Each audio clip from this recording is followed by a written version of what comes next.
Hello everyone, I'm Skratch. Welcome to the channel. This is another Raid Shadow Legends video. We are currently on the test server, guys. That means that we're gonna have a look at my new most wanted Void Legendary Champion for PvE in the entire game, and probably is one of your most wanted Legendary Champion as well, because guess what? They've done it again. They brought in a new OP champion, and yes, it's much better to get OP champions rather than getting champions like the Supreme Starters, which nobody really wants to pull from Voids. And you know how it goes. Fortus and other champions like this, nobody wants them. So I'm actually pretty excited about the champion. I feel like he definitely has a lot of potential all around for pretty much all sort of content, and I would definitely not complain if I would end up in pulling one of these champions, you know. So who's the champion? No one else but Graazur Iron God from the Ogryn tribes, defense-based champion, Void Affinity. And what does this champion do? Tons of things. Like, he looks amazing design-wise. Love the shield is so sick on him. Let me actually zoom out a bit so we can see it better. Love the skeletons on it. He looks badass. But his kit is badass as well. On the A1, defend the wall, attacks all enemies. Places a shield buff on all allies except this champion for 1 turn. The value of the shield is proportional to this champion's defense.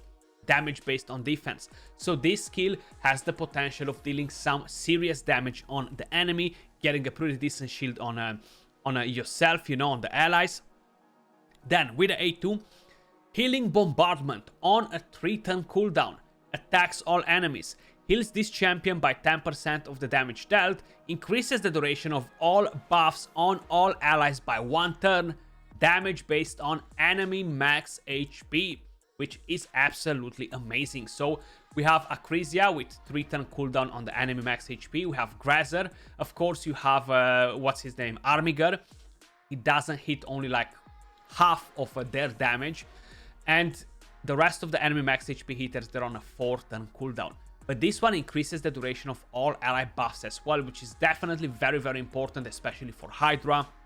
Even in clan boss, if you decide to go with this champion for clan boss, you can use him in there as well. He's a pretty viable option, because with the next skill, which again on a 3-turn cooldown, let none pass, attacks all enemies, 100% chance to land a provoke, which is irrelevant for clan boss but is amazing for Hydra, amazing for waves, for dungeons, Doom Tower, pretty much everything else. And then places an increased resistance buff and an increased defense buff on all allies for 2 turns, damage based on defense. So this as well has the potential to smack a little bit here and there. So having the increased defense on a 3-turn cooldown, the enemy max HP on a 3-turn cooldown, he heals himself a bit, you get a bit of shield from the A1 on all your team, is amazing. You can run the champion if needed. I wouldn't probably recommend it, but if you are looking to progress through the game, you can run him on a stun set, because you have AoEs. He's the perfect candidate for a stun set, but I feel like that might hold him back in other content, you know. So if your main issue is to kind of like defeat waves because you're struggling with that, run him on a stun set, he's gonna do amazing. If no, just put him on a different set. The passive, which is kind of like a Vogot on steroids. Basically, this wall won't fall, and I can guarantee you that it won't fall. Whenever this champion is attacked, heals all allies except this champion by 70% of the damage received. Only heals by 35% of the damage received from boss attacks. This effect has no cooldown. Very nice. So you don't need to take a turn for it to proc again. If 5 nukers come and hit you one after another, this passive is gonna proc every single time. The active effect, which of course has a cooldown, places an unkillable buff on this champion for 1 turn before receiving a fatal hit. Pretty good base stats. Now in terms of base defense, 1321 is not that high. That's why I feel like he might not be a very powerful nuker like on a Savage set, you know, and considering that you have the enemy max HP hit, usually these champions, they don't tend to be very powerful nukers for arena, but in terms of support, he can be absolutely amazing. Then His speed is pretty good, 102 speed, almost 19k HP. So in terms of base stats, he's actually pretty good. Let me just quickly show you the total stats that I have on him. 50,000 HP, 4.9k defense, 219 speed, 100% crit rate, 241 crit damage, 315 accuracy. The accuracy is more than enough for what I need on a Hydra clan boss. I don't need it higher than that. If I'm talking about Doom Tower, I will probably need around 30-40 more accuracy just to be safe.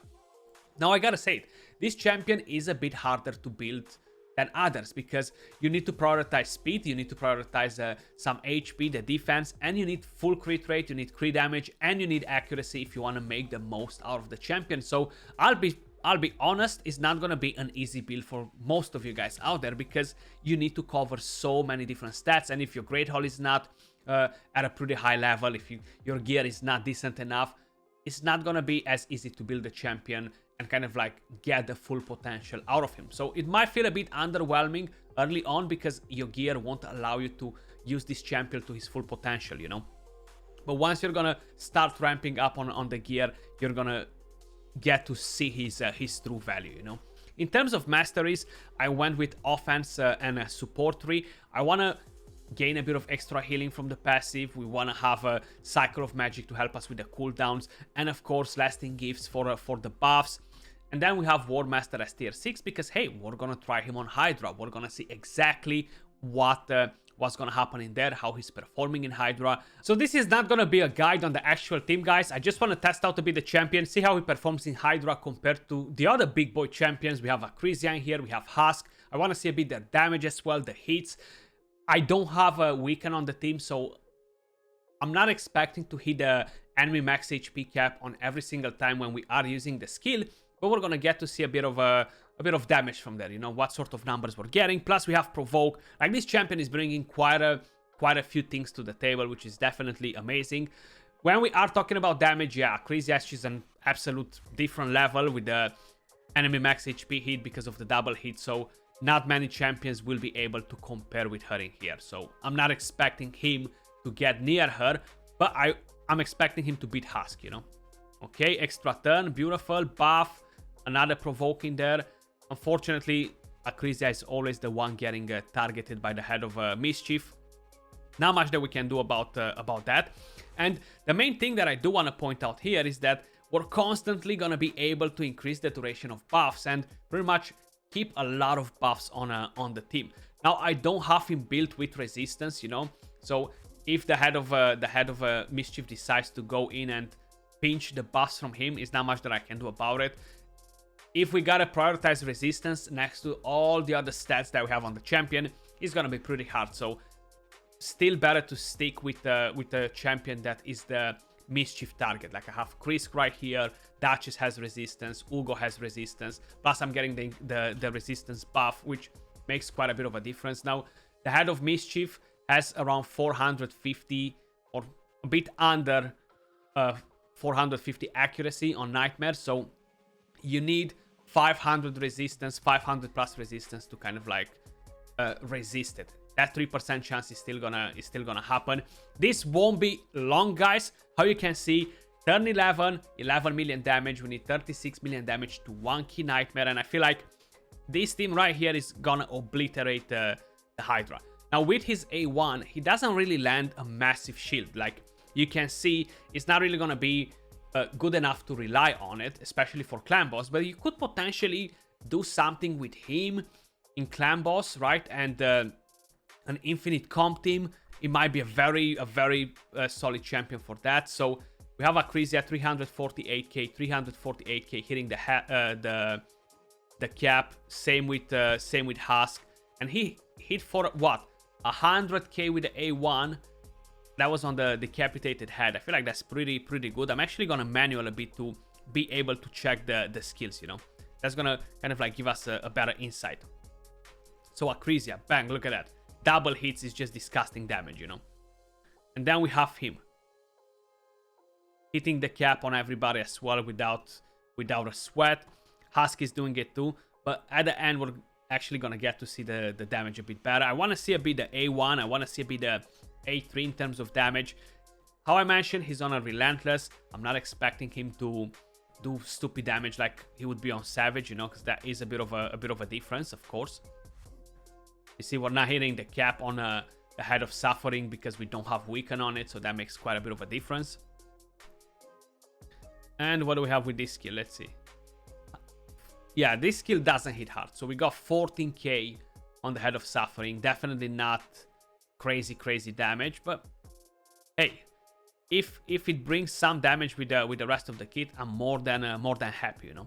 And let's see the A1. So right now we have defense down on pretty much everyone except the Head of Decay. Come on, bring it on. So A1, 13k, 30k, 31k. That's actually pretty good considering there is the A1. The shield, you see, is not that massive though. The shield is not that massive. So we have got 150k, 170k with Acrisia's enemy max HP with defense down, the heads not being decapitated, and I'm curious to see him in action with the heads being up and running. Husk, let's see the damage, 213k on the Head of Mischief. Let's see him, 248k. So there we go. The cap is there, so he's actually able to deal some serious damage, which is great because that means that the multipliers are fairly decent on that skill, you know. Always a good thing to see. But you know what? It's no point to waste more time. Like, this is gonna be an easy kill like that, guys. Okay, I don't even have to move a muscle. Let's see a bit the damage. I want to see a bit kind of like how we're standing here. So we have Graazur with 7.6 million damage, 7666, 166. Seems like he loves the number 6. Husk with 4.6 million damage. And how I mentioned, Acrisia kind of like taking this to a next level, almost 12 million damage. But considering how many things is Graazur bringing to the team and the damage that he's bringing as well, hands down, a very nice champion. Let's move over to some different type of content. So talking about Doom Tower, for example, this is the rotation that I have on at the moment. Magma Dragon, you need a provoke in there. Having enemy max HP hits is great. So this is gonna be, if I'm not mistaken, hard mode, the highest floor on Magma Dragon, floor 100. Let's kick in with this team and see if we're able to beat it like this. No other support except Graazur. I do have provoke from 2 different husks, which is gonna be more than enough on the boss. Hopefully we're not gonna have issues with accuracy, because I might not have enough accuracy on every single one of them. Okay, no provoke from there. Graazur, are you gonna land a cheeky provoke? Beautiful, you've done it. Landed the buffs on us. You see the heal that went on the team when he got hit, which is definitely very good to see. Bang, enemy max HP hit, 206k. Very nice in there. We almost lost a husk in there, but you know what? We landed another cheeky provoke, and that husk should be able, hopefully, to stay alive. Okay, the other husk actually landed the provoke. Now we landed the provoke with him, and seems like we are just melting this boss with enemy max HP hitters. Like, having him in here as a support is pretty good. We're getting some heal. Of course, the other champions bring in a lot of damage, so having all these on enemy max HP is actually great. Graazur, almost 600k damage. Husk, almost 600k damage. You see they're very close. Acrisia, 1.7 million damage. The other Husk, almost 300k. And we have Itos with 800k damage. Time, 58 seconds. Turns, 38 turns to beat this hard mode Doom Tower boss with this team. Definitely pretty impressive. Now, let's check a couple of things in Arena and see how his passive actually works. So I haven't actually changed the build on him for Arena. I would definitely change masteries. I would definitely change pretty much everything in terms of gear as well for Arena. But you know what? I feel like if you just prioritize to use this champion only for Arena and you're kind of like removing the gear for damage and stuff, you're missing on a lot of things. You know, I feel like you're missing on a lot of things, and I would personally just use the champion more or less in the same way for Arena. I don't think I'm gonna be using him in the very high-end Platinum, at least at the very moment. Maybe down the line in the near future, the meta will change a bit around and I could potentially use him there. But at the moment, I feel like if you are using him in Tag Team Arena, if you are using him in the lower tiers of Arena, the same build that you have for PvE will be great in here as well, and you're still gonna get pretty good results because of his passive. So one thing that we want to try out is his passive stacking with Vogot's passive. Let's find that out. So I have Siphi and Rotos in here, and I have those two champions to help me out. And then we're gonna put a damage build on him as well. And how you can see, when we're getting hit, 2 healing numbers pop on the screen. Check out Siphi, check out Rotos, but we're gonna be able to see it a bit better in just a second. So there we go, when Soulless actually is gonna hit us. You see, 36k and another number right there because both of their passive works. So Vogot's passive work. So Vogot's passive works, Graazur's passive works as well. So both of them, they bring in a lot of healing to the other two champions. And from here, slowly we're just gonna be able to go in and pick his team, you know. I'm curious to see a bit. You see, double hit on both of the champions, double healing. Pretty straightforward. And the team is actually doing pretty well. You see, like we have some pretty good HP left on the team, you know. You see, bang, and my team is back on full HP, just like that. Of course, he's not healing. When Vogot gets hit, he's healing. When he's getting hit, Vogot's healing. So it's kind of like a constant cycle of sending healing back to each other. The unkillable passive just procced, and he is staying alive. Now, of course, just for Arena in particular, you might want to have the champion extremely slow because of his passive. Once that unkillable is gonna drop in, you don't want to lose the champion. Basically, you want him to stay alive and do some work, do some constant healing on your team. And if you are building the champion too fast for Arena, it's not gonna be great because eventually he's gonna die and you're not gonna get any other healing back, you know. But so far, my Siphi and Rotos are on full HP, which is definitely great to see. The enemy max HP hit is not very powerful in here, so do not expect to see anything too spectacular. But how I mentioned, the one thing that we do need to check is what sort of damage he's doing on a Savage set. Like, I don't think he's gonna bring like crazy damage, but hey, it's never a bad thing to try it out. Let's back out. We've seen that the passive work together, and let's quickly change a bit the build on the champion and see if we're getting some damage out of him as well. So we changed the build. We gave him a Savage and we gave him a crit damage set, lethal, and these are the total stats at the moment. So his base defense is pretty low. It's hard for us to get some crazy defense with it and have some serious numbers in there. Well, we're gonna try and see if he can actually smack as well. I don't think so. I personally don't think that he'll be doing crazy damage, but you know what? We gotta try it out. So we have 5.8k defense, 199 speed, 102 crit rate, 259 crit damage. We haven't went crazy on accuracy, and I will change, of course, a bit the masteries because that's not what I want to have on a nuker. We're gonna go a bit different here and see where are we getting with the damage. You know, we're only gonna try him in a dragon. We want to get this up and running, get a bit of more defense. And where are we with that? Okay, so here we are.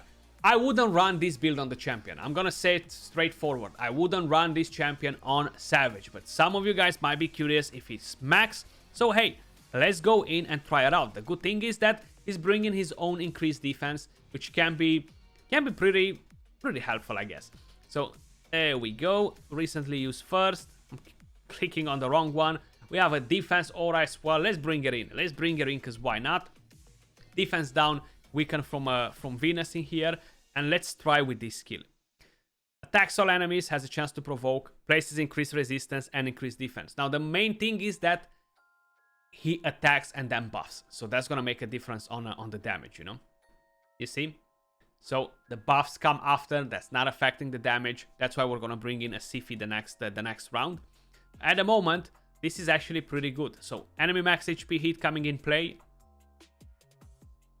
You see, the damage is not that crazy because his enemy max HP hit is not great for arena. It's not great for waves. It's amazing for bosses, you know. So that definitely makes a bit of a difference. With the A1, decent. So it's almost feels like with each skill he hits roughly the same. Let's bring in a Sifi, and that's going to make a bit of a difference because we're going to have increased defense from before on the A3. That should allow us to do a bit of more damage. Let's see. And with A1 as well. So there we go. A3 coming in play. 130k, 140k. So the damage is okay. It's not too bad. Okay, it's definitely not too bad, but not crazy good either. So yeah, I'm still pretty positive with what I said before. Damn, the A1 actually smacks very similar with the A3. You see the shield is not that huge, so don't expect to gain a massive shield, but is a very interesting champion. How I mentioned, I wouldn't mind if I would get Graazur. Let me know your thoughts in the comments down below, guys. That was all for this video. I do think the champion is amazing for Hydra, amazing for a lot of PvE content, a lot of different bosses. Even for clan boss, it can be very nice for the Infinity Comp team. Wave control, absolutely amazing. And even for arena, it can have some potential. Let me know your thoughts in the comments down below. Appreciate all of you guys watching. Much love, and I'll catch you all soon in the next video. Peace.